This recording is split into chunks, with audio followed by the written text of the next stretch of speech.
can see here we're all set up to test the syrup that we're making right now, which will be heat number H15 and probably the last heat of the year. What we're now waiting for is to run out of sap in the big tank. Right now we have one of these pails over there with about 3 gallons of sap in it. We run the pan about 1 inch deep, which is about 8 or 9 gallons of sap. And so once that sap quits flowing, we'll add the 3 gallons in, and then we'll have somewhere between 11 and 14 gallons to boil away down to, in this case, since it's a really small batch, 2 or 3. So what we'll want to be showing you here shortly is testing with the hydrometer, and since this pan is so big and so broad, and the amount of sap in the bottom when we're about done is so small, we'll probably chicken out, and we won't finish it off completely to syrup. We'll finish it just until the hydrometer floats. The reason for wanting to finish it off as syrup here is that it takes just a minute or two to go from 27 Balme to 32, which is syrup, in this pan, but that same work done on 3 or 4 gallons of sap in even a large flame propane heater might take a half an hour, maybe 15 minutes to a half an hour to accomplish. So we want to come as close as we can right here. Again, we're waiting for that moment when we run out of sap coming down the preheater line to show us the tank is empty. We'll go to that 3 gallons over there, and then we'll finish it off. Okay, we've just run out of sap. I'm checking the level in the pan to see if it's below 1 inch, and if it is below 1 inch, then I can add the last 3 gallons of emergency sap that we've been saving in case anything got out of hand. We're boiling at about 20 gallons per minute, and 20 gallons per hour, and that means that it takes about 3 minutes to boil a gallon out. So I'll be back in about another 9 or 10 minutes, maybe 15 even, because we want to go below 1 inch, and we'll start the finishing process.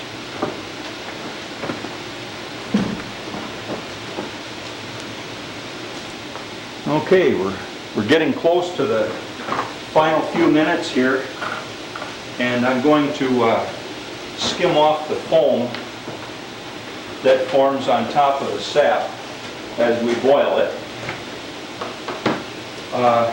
This foam contains calcium compounds and other compounds that precipitate out, and they tend to be lighter than the sap, so they float. And so we take them off to maximize the clarity of the syrup later on, and from a mechanical standpoint to keep from clogging the filters during the bottling process. When the time comes to take the syrup off, we'll pour it into this pan. We'll just set the pan down here on the floor. We'll slide the pan off onto the 2 rails here. That'll stop the cooking immediately wherever we want it to stop. We'll turn this elbow down, which is a stainless steel pipe, and then tip up the pan on one end, and this syrup will flow right into the pan. Okay, we're back. The sap level is down to about 1/4 or 1/8 of an inch in the highest spot in the pan. No flat pan that I know of is totally flat. So you really have to watch out that the bottom of the pan never becomes bare. The temperature, which had been running at between 500 and 550 degrees, is now between 650 and 700 degrees, and will probably continue to increase. So now it is time to watch very, very carefully here, and to keep stirring as we go.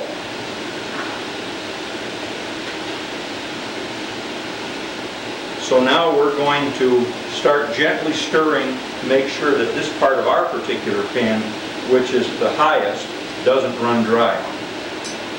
Maple syrup is maple sap that has been reduced by boiling enough so that it boils at 7 1/2 degrees higher than water does at that moment.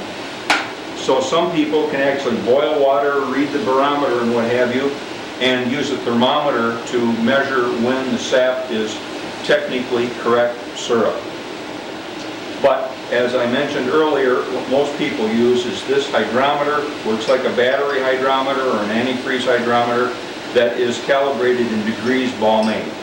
32 degrees Balmain is maple syrup at about 200, between roughly 210 and 220 degrees Fahrenheit. This is a very manual system. Commercial evaporators are a lot handier, cost a lot more money, and have automatic takeoffs that do use temperature. You set the temperature each day, and a sensor senses the temperature, and then turns on a valve and releases syrup until the temperature goes down to half a degree, and it quits doing so.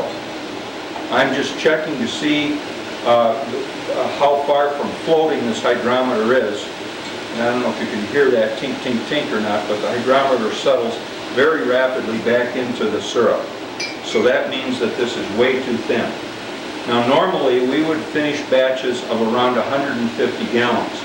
But today, and this is the last day of the season probably, we collected everything that was in our sugar bush of 241 taps.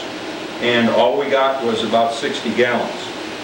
So we are going to go as far as we can to finish this to syrup before we take it off.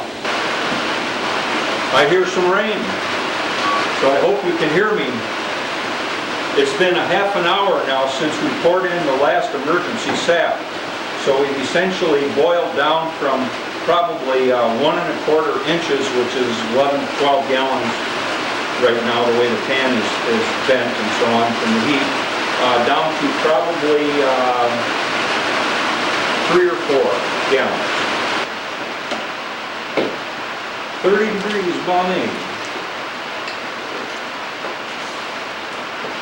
So if you can see this brown boil here, that's what we're talking about. And if we had a higher temperature and more syrup in here, we would see the pan filling totally with this foam. It's kind of scary the first 700 times you see it, because you know it doesn't take much to get totally out of hand.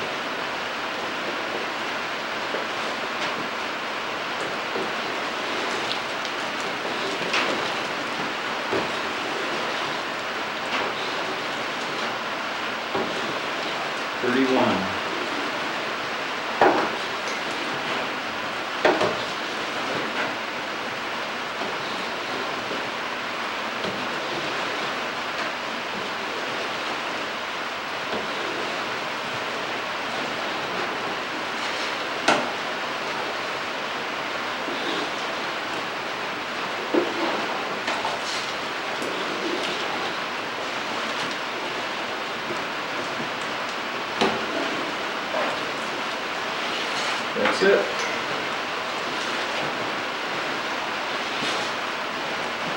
And pull that off.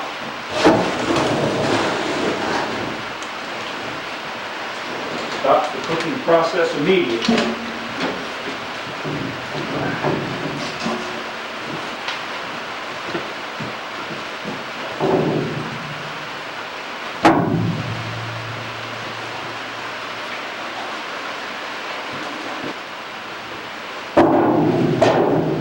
Still needs to be filtered in 2 sets of 50 micron filters.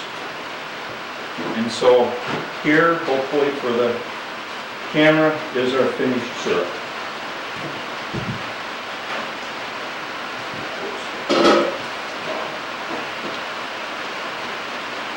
The last thing to do is to take a sample